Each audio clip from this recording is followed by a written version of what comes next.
If you've never thought about it before, this week I want to explain to you why unarmed is not the same as no threat. Hi, Larry K, ShadowAnyone.com, and the creator of the Investigator's Ultimate Guide series, premium private investigator training from someone who's been there and done that. The media is just full these days of examples of people being shot by law enforcement and the person being unarmed.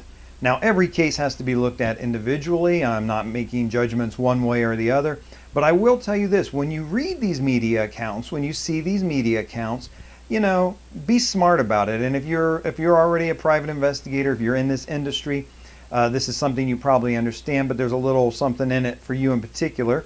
But I want you to remember, just because a person is not armed does not mean they're not a threat. So for the classic example, of course, is, you know, an officer is trying to make an arrest, the person resists, they start fighting, and they go for the officer's gun. There's a struggle for the gun and the person is shot. Okay, the media can very likely depict that as the officer shot an unarmed person. But if you're battling for your life, there's a gun at play, you know, whoever gets that gun is the one who's going to live. They're the one that's going to go home to their family that night. And the other person, very likely not going home to their family, maybe never again. So keep that in mind. Now, here's the thing. When you're dealing with people on a day-to-day basis, maybe you're serving process, or maybe you're doing witness interviews and something goes sideways on you, just remember, you know, if you can portray yourself as the quote-unquote unarmed person, it's going to look a lot better if, God forbid, it makes it into the media, or if it goes to a jury.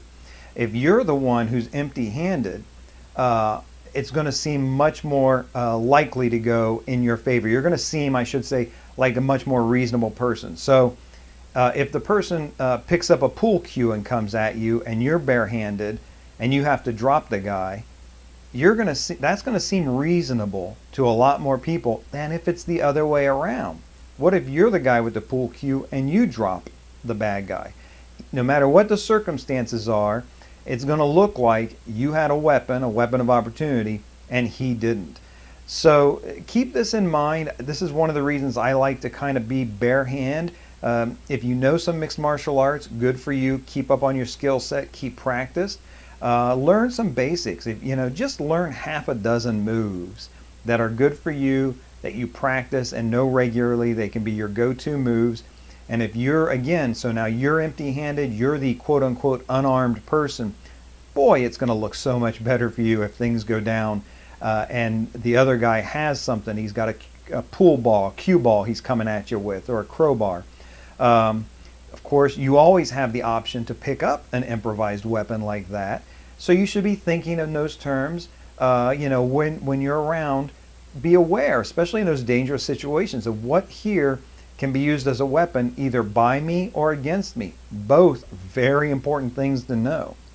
This is Larry K, ShadowAnyone.com. Remember, do the right thing, even if it's the hard thing.